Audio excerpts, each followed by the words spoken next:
2014 will go down as the warmest year around the globe in recorded history. 2015 was the hottest year since climate records began. Your show this July was the single hottest month in recorded history. Australia sweltered through its hottest spring on record. Climate change is now affecting every country on every continent. The rate that's of great concern. And what do you put that rate down to? Oh, it's human activity. We have everything we need. Some still doubt that we have the will to act, but I say the will to act is itself a renewable resource. What do four psychologists chatting about the climate emergency sound like? Well, you're about to find out. I'm Bronwyn Gresham, and if I'm honest, this was a pretty impromptu recording. Dear friend and psychotherapist colleague Sally Gillespie, who recently authored The Climate Crisis and Consciousness, Reimagining Our World and Ourselves, was visiting from Sydney. And Christine Canty, neuropsychologist who I first heard through a climactic episode during the XR Spring Rebellion, was available. And believe me, that's a minor miracle. She is a busy woman. So we gathered on a dreary Melbourne day with my dear friend and colleague Carol Ride, President of Psychology for a Safe Climate, to chat together about the emotional side to the climate emergency and how we humans are being transformed through this experience together. All right, well, I'm hitting record. We are now live. Don't freak out. Everybody just say hello. G'day. Hello. Hello. We have a room full of women. And not only women psychologists. I feel like there should be some kind of joke. That's what I was Yeah, a saying. neuropsychologist, a Jungian psychologist, a clinical psychologist, and a relationship psychologist, all in the room talking about the climate emergency.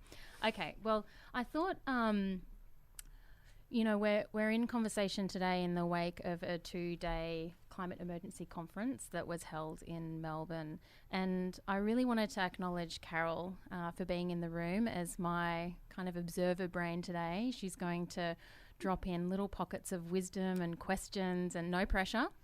But I really wanted to acknowledge her and all the work that she's done with a particular group called DCAN, Darebin Climate Action Now, and a booklet that was produced through that group and Jane Morton as the author, called Don't Mention the Emergency, and just how powerful that booklet was in supporting the council, the local council, Darebin Council, to declare a climate emergency in 2018. And look at where we are now with a whole 2-day conference. How do you feel about that, Carol, being such a key person of influence within that process? Well, I think it was an influence in the formation of Darebin Climate Action Now originally, but I think that David Spratton and Philip Sutton have had a lot to do with it in their book that they published, The Climate Code Red, in 2008. But Jane has certainly been a power of influence in the community around that book and helping people realise that there were lots of precedents for talking frankly about a problem that we faced, and that actually had people can bear the truth, and that does cause them to take the action that's needed. It really has quite a psychological lens to it, which I think we're going to be talking about today, the many facets of that lens, but just helps with the digesting of the message and the catalyst for action. So we are going to begin with Sally, because congratulations on your newly published book, Climate Crisis and Consciousness, Reimagining Our World and Ourselves. I understand that the book is the accumulation of many, many years of experience and practice and dialogue and research. And just really curious, we're going to hopefully hear a lot about aspects of the book, but what have you kind of learned over the years about the journey people take when deciding to engage in action on climate change? It's good, I think, to talk about it being a journey. Often people get focused on that waking up moment, and that's often a very powerful moment for people.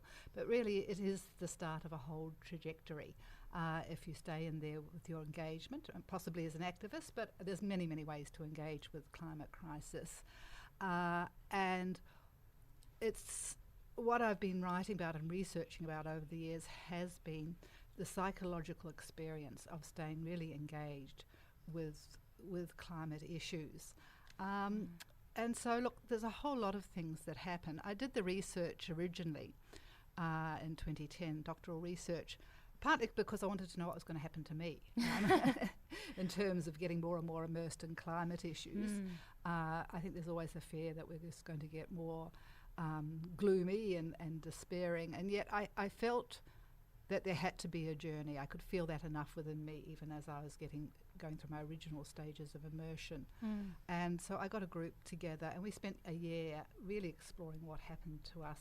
There were activists, there were people involved in policy and artists and so on. So look, what's emerged from that research and what I've seen subsequently is that we do trigger psychological processes of maturing through being engaged. A major step of maturing is when we become much less focused on the world immediately around us and all our own particular self-concerns and open up to a larger view. Carl Jung called this the relativization of the ego. The relativization of the ego, meaning not that we toss the ego out, we can never toss the ego out, but we start to see ourselves within a larger context. And, you know, when you engage with climate, you engage with ecological awareness.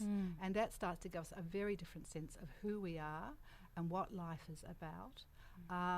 And that brings meaning, it brings purpose.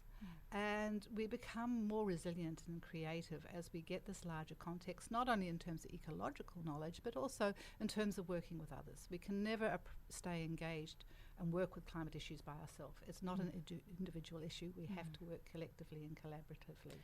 And have you found there kind of waves of that process where you might be really focused on your own individual world and circumstances? I certainly have that within my world, and then move into the space of the we and the eco. And did you find that within that group over that year that you kind of moved up and down in those spaces? Yes, to a certain extent, but, you know, I think it's like any change of consciousness, as psychologists, psychotherapists know, you can't change your consciousness back. Once you've brought it in, it's always there. Yes, your own daily concerns can come right up to the foreground, and the larger issues can go to the background, but they don't truly disappear. We have to stay in this place of negotiation.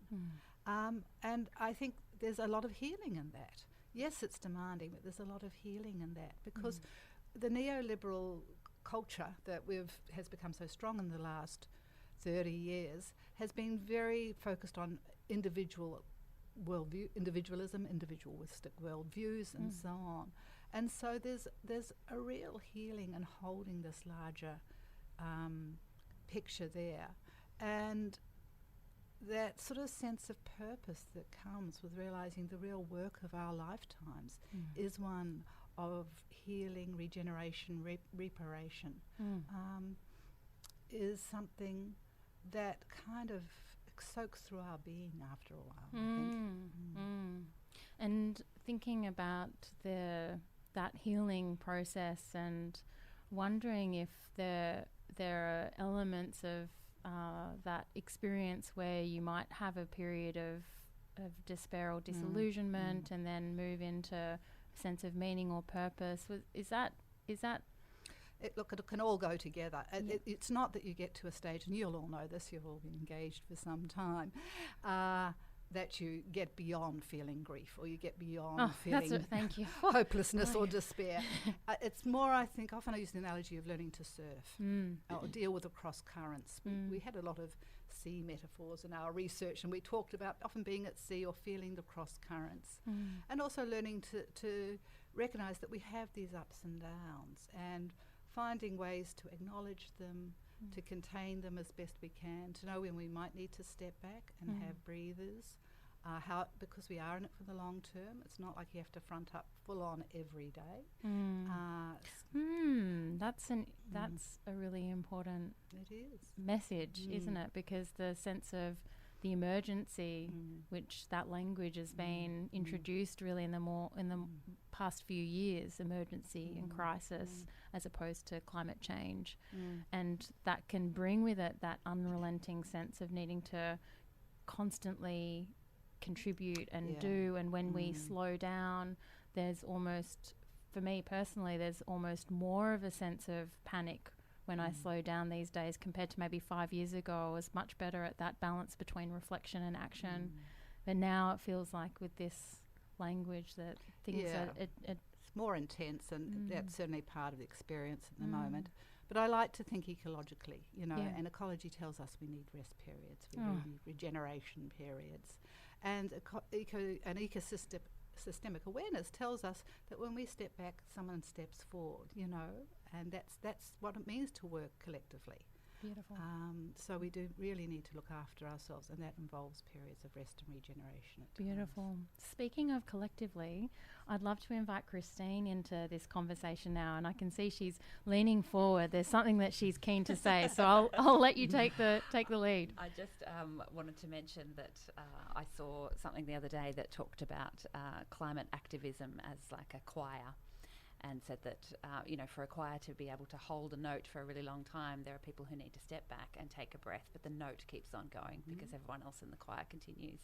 And I just thought that was beautiful and such a perfect analogy for climate activism. I love it. That's gorgeous. Thank you for that analogy. Well, I'd love to hear a little bit about your experience or journey perhaps into activism, because you've mentioned in passing with me that you're relatively new since post the election. That's when you were really catalysed into action, and just wondering what you've learnt so far in this process of engaging with the climate crisis. Yeah, so it really has been a journey for me. So I guess I've been thinking about the climate and concerned and a little bit active for about 15 years, but it was really not until the election.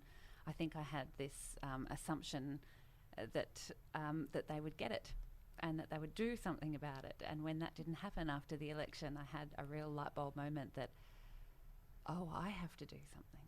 I have to do more. We all have to do more. We have to do this. It's the only way it's going to happen. So I became involved in Extinction Rebellion. That's how I sort of started getting a bit more involved.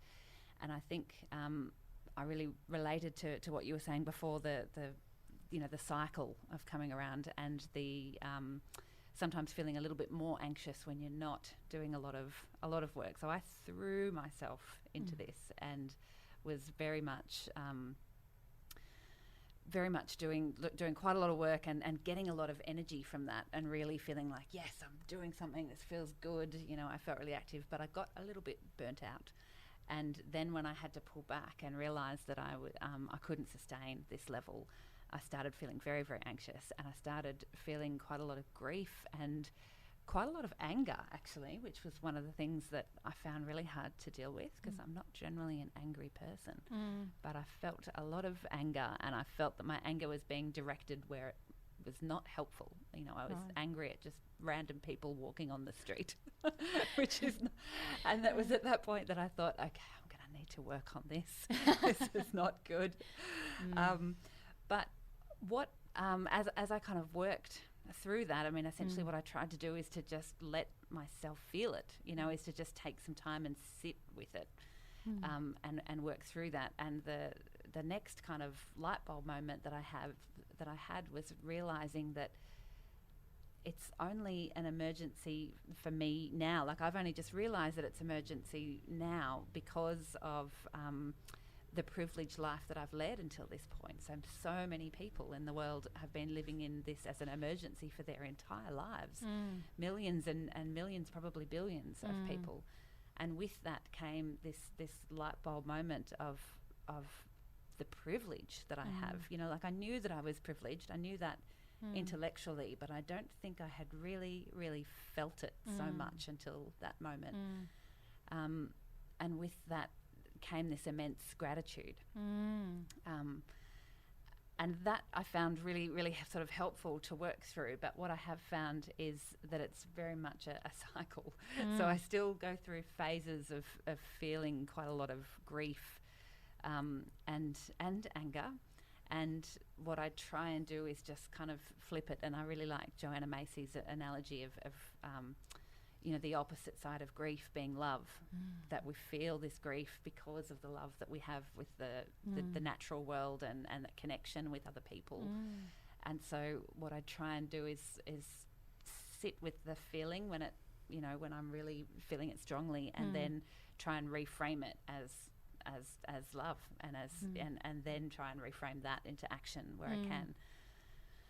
What I'm working on now is just trying to find that magical balance of how much I can sustain in terms of my own personal life and what I can do, and that's the never-ending challenge at the moment. It's trial and error, isn't it? And it sounds like through the experience of throwing yourself in, feeling that level of burnout and recognizing that, and then taking time to work through that, it sounds, I wonder if then the cycles of action and, potentially, because it can both nourish and deplete. Yes. But you kind of, I wonder, you get better at building the nourishing component and beginning to have really broader perspectives. And I'm sure your background as a neuropsychologist has really helped with that knowing, the intellectual knowing of what we feel we can heal, and the importance of recognizing the function of emotions like grief is around connection and love, and every emotion has a really important function to motivate us to engage in a particular way. And so thank you. That was such a wonderful beginning of navigating your journey, and I feel like a lot of listeners are going to relate to that experience. So Carol looked at me just then, and I wondered if she had something to say about her experiences of or current journey of, you've been engaged with climate change action for over a decade now. Yes, I can relate to Christine's the ups and downs and the range of emotions that one has to deal with. But I was thinking as she was talking of how what she's talking about illustrates how difficult it is for people in the community to engage with climate change, because they suddenly are immersed in a whole lot of feelings that they might not be able to name or contain, and that's very challenging, and perhaps it helps us understand why people just push the whole issue away, because they don't know how to handle the anger that's suddenly arising or the grief, and they don't know that the grief has got a whole lot of faces, and that it's possible to work it through, and that it won't stay with, aspects of it won't stay with them forever, that they can move on to another phase. And how hard that is for people who are alone without a group to manage those huge feelings. So it really made me feel so empathic to the citizen out there who's, hears and understands suddenly how critical the crisis is, but really is not used to naming their emotions. And how quickly those emotions can get activated. I was just at the supermarket the other day, and the woman in front of me had all of these plastic bags. She had like one mango in a plastic bag, and I just instantly felt anger, like huge moral outrage at this, and it took all of my kind of self-awareness and energy and effort to try to find some compassion or appreciation or understanding for that, to diffuse how I was feeling. And I was just wondering for other people out there who don't have, like you were saying, Carol, potentially a group or a space to work through these feelings, that the feelings then manifest in other ways and begin to really, even though it's climate change at the heart, or a connection with nature or love of nature at the heart of it, they get confused with maybe a relationship problem, or there's just, to know what really is going on for us within takes a lot of insight and practice. Yeah, Sally. I think I wanted to add to that too, because I think we could all relate to that story of yours, Bron, is that in countries like ours, where there's not anything like adequate government action, that for people who are aware, they're often carrying an extra burden of a sense of responsibility, which can easily flip into a sense of guilt.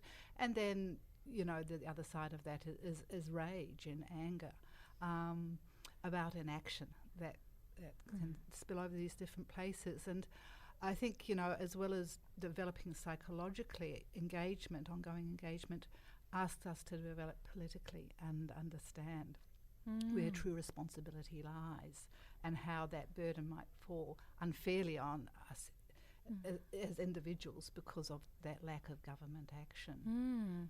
And was one of the outcomes of the climate emergency conference, because there was such a display of activity happening, particularly at other local government council levels. Do you feel like that focus has potentially supported the hope or regenerated that hope that, you know, maybe we need national investment, but we also need the council investment, and at least there's something happening there? Yeah. I mean, talk about facing hard realities. It's an incredibly hard reality. I know I've struggled with it a lot these last months, particularly with the fires, and I've certainly felt more anger than I've generally felt. It's a very hard reality to feel that denial at that government level, both federal and often state too, and that policies are so short of the actual need. So we have to go grassroots. And the good thing about council, I guess this connects a bit to your point too, Carol, is that we need conversations to help us deal with the feelings.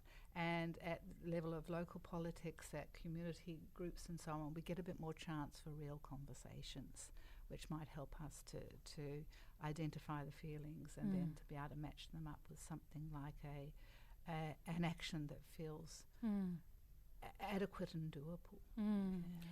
Well, we're speaking about conversations now, and I know, Christine, you've written a little bit about conversations, and just intuitively we know how good it feels to be in conversation with someone when we feel deeply heard, we feel felt. We know that's so essential for attachment, and it's intuitive, but it's also helpful to understand why. Like, why, from a psychological needs or a neuropsychological needs perspective, a conversation so essential? Why is it that they're so good? So I think there's a few kind of different factors here. I guess the first one is just that kind of sense of connection and the psychological factors of just being heard and understood and hearing somebody, having somebody really hear what you're saying and really hear and sit with those feelings with you. But I think just coming back to what Carol was saying about the wider population and the feelings that this climate, the climate crisis will bring up for people, and that a reasonable response sometimes might be to stick your head in the sand, because that's much easier than dealing and naming and understanding all of those feelings. There's kind of two sides to the coin, I guess, in terms of that. And in one sense, we need the conversations to activate our limbic system, our part of our brain that recognises emotions, and that is going to trigger the fear that will then help us to use our prefrontal cortex to make plans and take action and do something about it. On the other hand, that's kind of, I guess, at a one-to-one level at conversations, and that's one reason why they're so important, because the more of those connections we can make for ourselves, but also for other people, it helps them to take that a little bit further in terms of that link between the emotion and their actions. In terms of the wider kind of population trying to take this on board, I guess there's some research that our brains actually prevent us from looking into. So we have the immediate kind of threat, that we're always looking out for an immediate threat, and we will act on that very quickly if we see an immediate threat. But there's some research to suggest that actually our brains will shut down a longer term threat. And it's the suggestion is that evolutionarily it might be because if you let yourself think about all of the possible longer term threats, you could really cycle into a huge big anxiety, because there are so many potentials and possibilities. So actually there's some research that neurally our brains actually shut down some of that information and won't let ourselves think about it. And I think that's happening at a kind of society-wide level, that it's just much easier to not take that information in, and your brain is actually facilitating that at a broader level of taking that information in.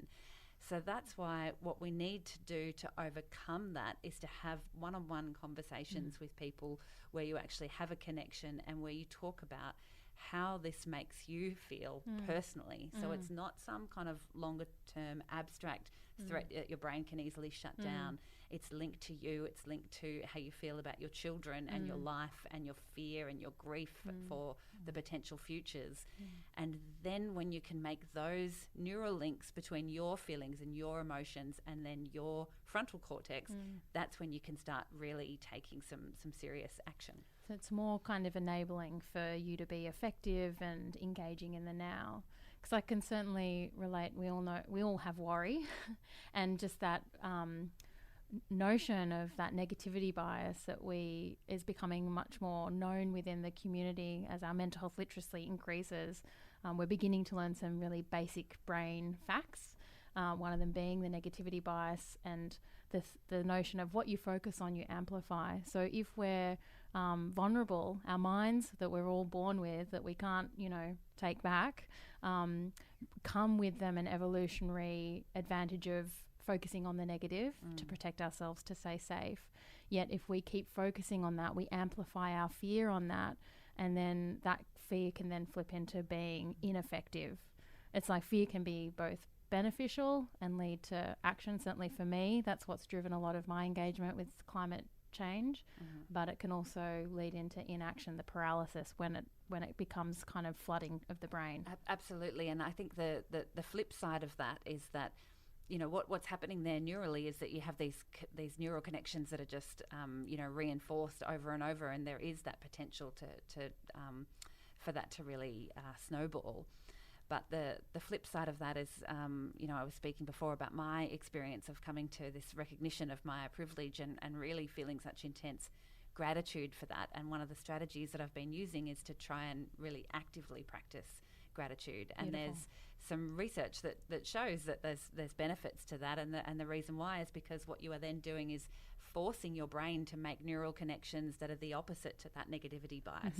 It's like a positivity bias that you are actively doing. So I think sometimes people think about the whole, write down 3 things that you feel grateful for your day and think, but there's actually a neurological basis to that. It's counteracting something else that's there in the brain. So there's a real research basis absolutely. for that. And when you engage in a really authentic way, that's when there's power, and you feel the gratitude, and you attribute it to life forces outside of ourselves. I want to bring you in, Sally, on this because in particular with trying to help us through when we feel frustration or anger at others, because in clinical practice I see this quite a lot. I see relationships breaking up, families not speaking to each other because of the tension and the anger. And one of the things that you mention in your book is adopting a compassionate view of those who have resisted the science of climate change because of their worldviews. I wonder if you could tell us a little bit about compassion and how that could support us in, being with people who are not quite on the same page as us. Yes, or completely in a different book in some cases. Thank you, yes. Yes, I'm not sure if I use the actual word compassion, but certainly understanding, because, it gets no one anywhere when we just fall into this frustration and anger. And I think, we have this expectation in our culture that things should be rational. And so, especially when you are with someone who's a denier and you bring up the science and then find out you get even more denialist, it can get very puzzling. But of course we know from research that the more you throw science at someone who's strongly in denial about climate, the stronger they will defend their climate denial. So we've got a lot of research around denial now, and we know that what drives denial is people holding on to a sense of a worldview, and with that comes identity and social relations. So lots at stake. For a climate denialist whose social world revolves around having certain views, whose understanding of how the world works revolves around certain views. But I had a sort of a breakthrough moment around denialism. Must have been about 10 years ago, and I was watching TV. It was one of those panels, and this climate scientist explaining to the audience, the science, and they were, keeping an eye on the denialist to see the effect it would have. And this woman got up and said, all this science, and she went on to a big rave, and in the end she suddenly blurted out, "You're scaring me, you're terrifying me," and it was so, and I could see this, it was like a childlike look on her face, and I thought, this is it, there is an infantile terror within all of us when we hear that the world that we know could go into such terrible disorder and our very survival is at stake. So that has helped, that really helped me to understand for many of us there is this terror. And it's not like any of us are free of denial. I certainly have my moments, you know. Most definitely. Because we live in a denialist society, and to operate in it, we often have to sort of shut down some of our awareness just to negotiate our way through some of our days. So it is a continuum and a spectrum, and it helps to know that. But I want to say, you know, you in Psychology for Safe Climate did such a terrific job when you put your booklet out on climate conversations. And I've certainly drawn on that many times and had those own experiences of what it means, of how helpful it is when you're with someone who's doubtful or in denial to be able to find those points of connection about what really matters to them. And you know, I think we have had a problem. We tend to be a little bit too abstract sometimes in the way we've talked about climate issues in ways that are hard for people to grasp. But when you start talking about love of place or the kind of legacy you want to leave your kids, there can be some real points of connection without actually having to get the person to say, and I now believe in climate. You know, you can still get them out there doing their bush regen work or doing some really positive things. And you've done some great work, you and Carol, on this. I was thinking one of the things that help people in the way Sally's talking and really connects with what Christine's saying is that parents of children who are pre-teen are now adding on 10 years onto their lives, and now that the IPCC has said we've got 10 years, it's actually reduced that sort of, oh, we've got to do something by 2050. Actually, people are able to say, hey, in 10 years' time, my 2-year-old will be 12 or my 9-year-old will be 19. And it's actually helped them bring their concern forward, I think, and it's helped engage a lot of people. Because I think a lot of parents they're so busy. They weren't able to engage with climate. It was another thing in their lives. And I think it's shifted them to suddenly think, oh, my God, my children are going to be impacted on this. And it's not a distant problem, and it's made it far more tangible. So it's actually, sadly, that experience for them has actually helped, I think, build some more concern in the immediate and maybe might help build a bigger movement of facing reality and the urgency of the crisis. Absolutely. And even parents of who I've met through work and just whose kids are, you know, school strikers. They're coming home with this information, and all of a sudden the parents are like, oh, I'm on board too. Like, let's do this. Let's take action. Christine, I wondered if we could bring you in on this, because I'm aware that you're a parent yourself and involved with Extinction Rebellion families and Parents for Climate Action. So you're really involved in the parenthood climate change space. Could you tell us a little bit about that and your involvement? Yeah, sure. So I think, first of all, I think Carol and Sally are absolutely right that anything that can bring the abstract back into that concrete, tangible is really helpful. And children, you know, they're very tangible. You can't ignore them. If they're there in the room, they will make themselves known. Oh, yes. And so, as part of XR Families, we've been trying to organise a range of activities for parents to, first of all, just connect. So there's the online space to be able to connect and just hear other people going through that process, you know, which harks back to what we were talking about before, just having somebody else understand you coming to that realisation. But also, you know, as Carol said, it's really difficult when you're a parent to try and find the time. And the thing that I find really difficult is, I feel like on one hand I want to engage in collective action, and I believe that this is our biggest chance that we have to address this crisis, and so I want to do a lot of that stuff. But you know, I mentioned before that when I threw myself in and got a bit burnt out, I was doing so much of that you know, I came home one day and my 10-year-old said to me, "Are you going out again?" Oh, it breaks your heart. Oh, and so, you know, on the other hand, so there's the collective action, but on the other hand, I also want to raise children who are aware and who will have the skills to live in a climate changed world, because we know that our world is going to get to at least 1.5 degrees as a best case scenario, and that has its own challenges. And have a role model as well of you know? Yeah, that's exactly right. So trying to sort of balance those things. How do I engage my children and build their skills and make sure that they're aware and give them a voice in this, but also, you know, take them to collective actions as well. So the Extinction Rebellion Families tries to organise actions that are non-arrestable, so that although my 10-year-old is super keen, Classic. he said, "Please, Mum, can I please be arrested?" After the talk that I gave at Spring Rebellion that you mentioned before, he came up to me right at the end. "Please, can I get arrested?" Like, I appreciate your enthusiasm, but no, unfortunately not.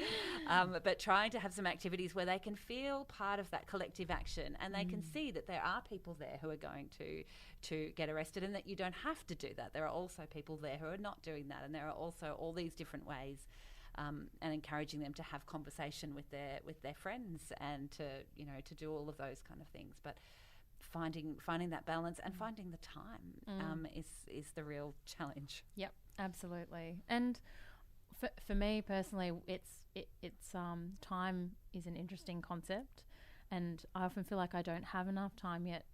There is always some space to be found, and just when you do move into that space, how rewarding it can be. Carol and I are in the same group, Psychology for a Safe Climate, and we have regular monthly meetings, and often just before them I'm like, oh, I'm so tired, I don't know if I can go.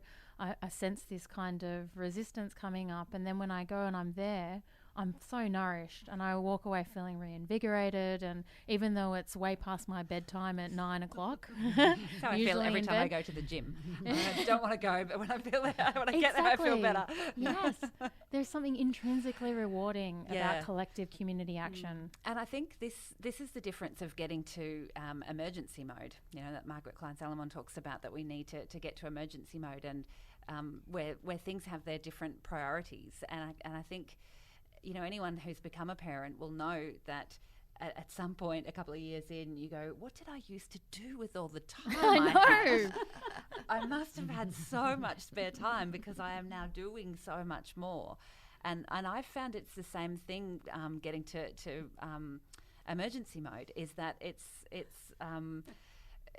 you know, realizing that there are these different kind of priorities, and trying to, the way I try and get around it is trying to convince, is trying to combine rather the family activities, like spending time with my family and getting out to kind of actions. And I've got like a cute little story that I might tell at this point of going to one of the, I think it was the school strike for climate, the big one in September last year. And we took all the kids and we went along and we were doing all these chants, and my 10-year-old, who was super keen, had the megaphone and was leading all these chants, and they thought it was just great.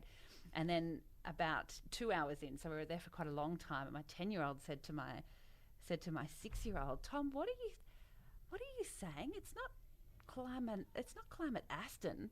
And Tom was like, "I didn't say climate Aston. I said Lyman Aston." Oh no.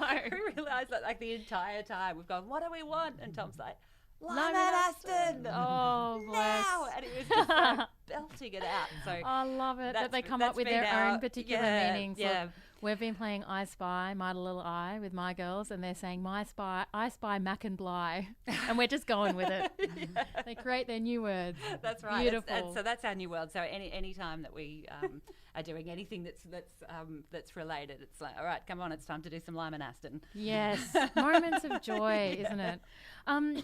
Now, I'm conscious of time, and I really want to return back to your book, Sally, and thinking about the optimistic nature of the book and how optimistic you are around human beings and their capacity to transform and be more the systematic consciousness that arises. Can you speak a little bit about that? Because I feel like that's quite a hopeful message when there's a lot of people out there who feel like humans are effed.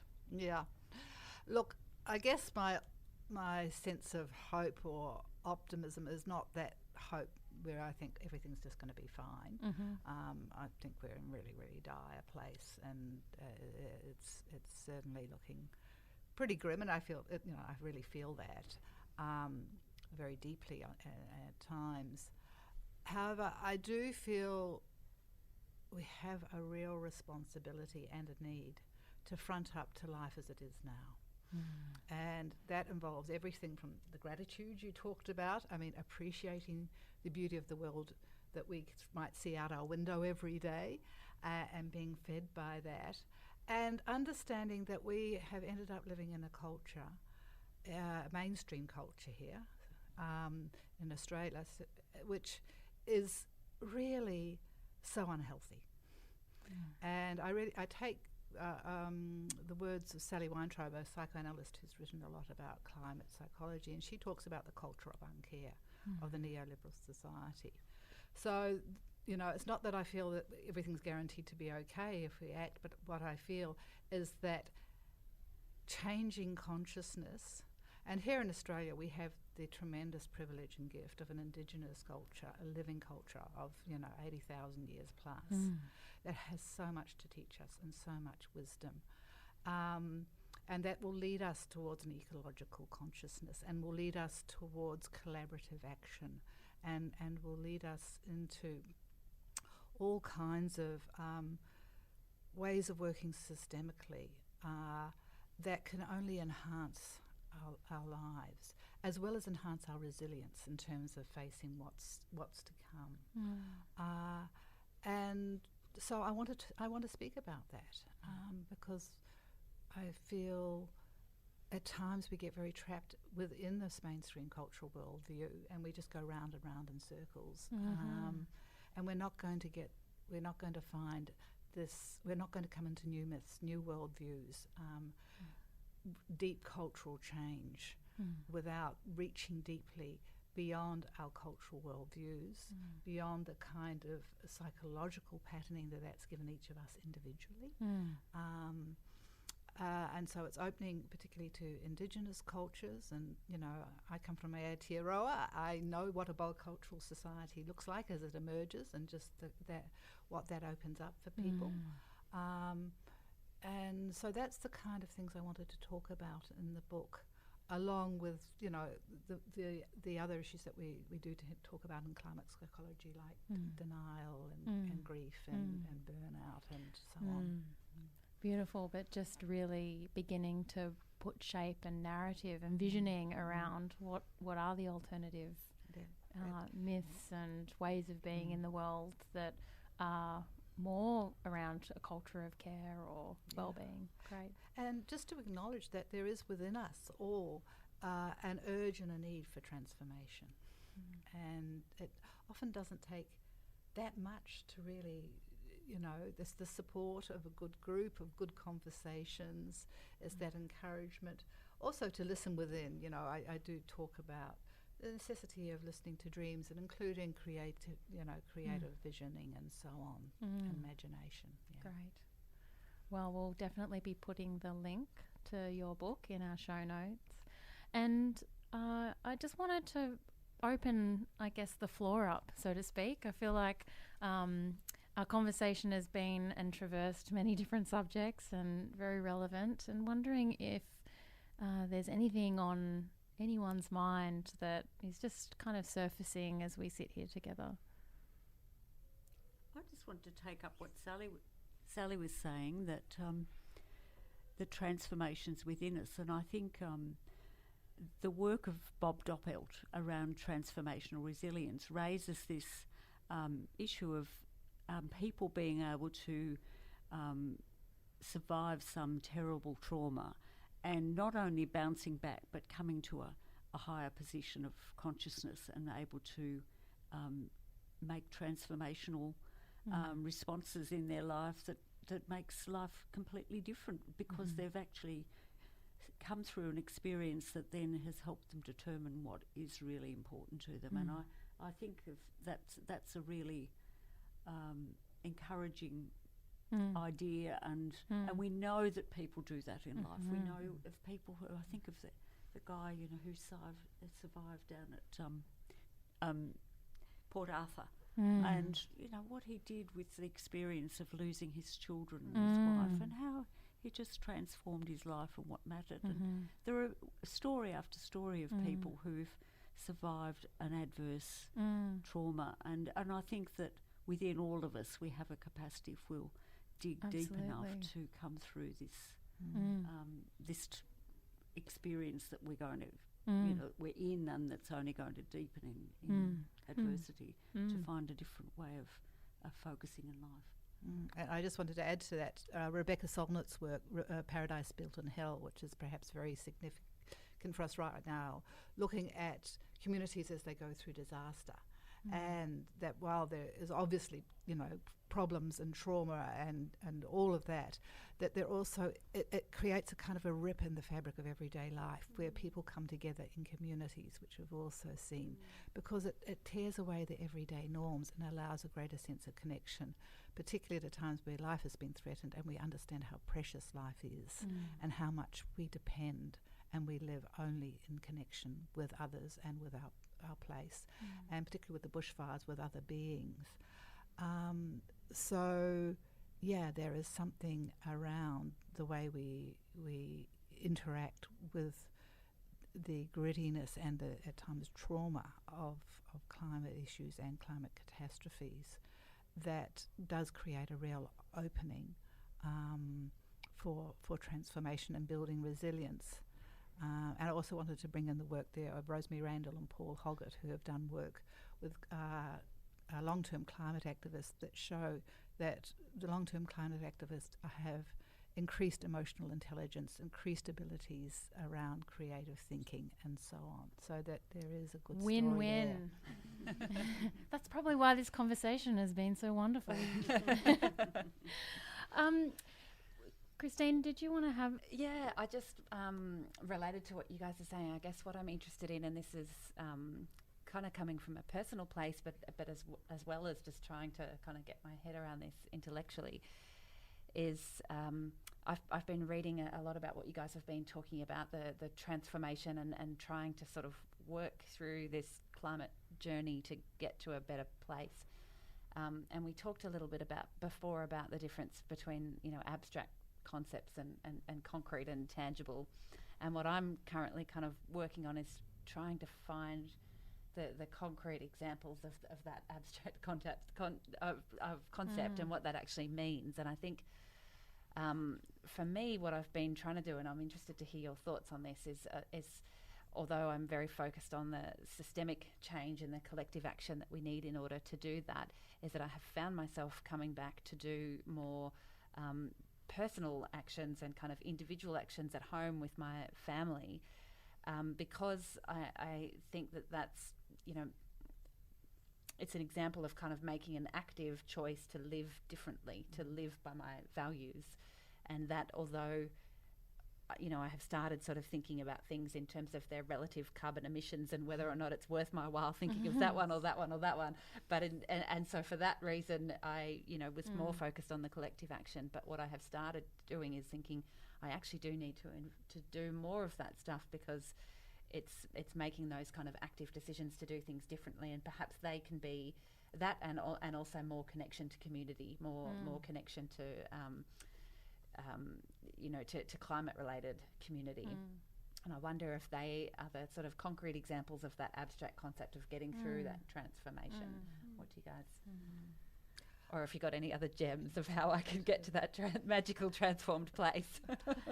Look, I think the point you bring up there about being true to your values and these changing ethics that come as we become more aware of ecological consequences of the way we live is important. And sometimes it gets caught in this kind of binary of, well, individual action's not going to be enough, so, we shouldn't sweat about it.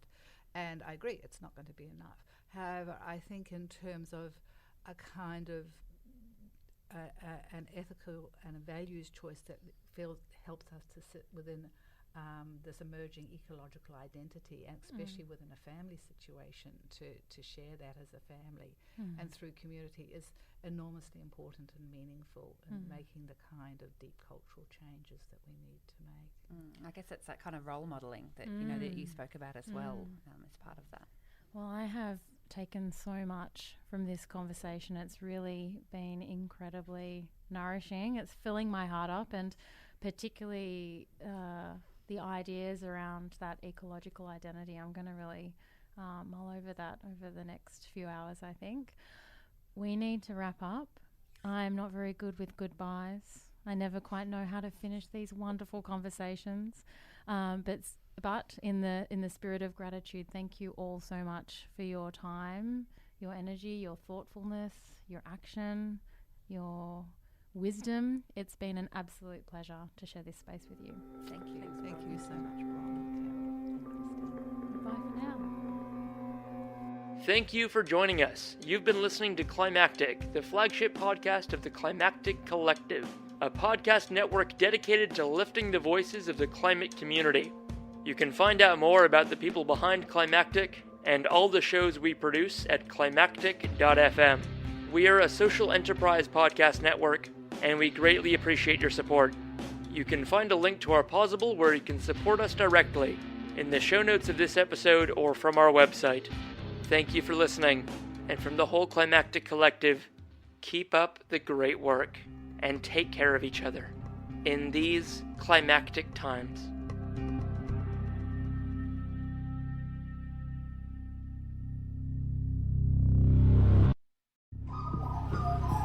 The Climactic Collective.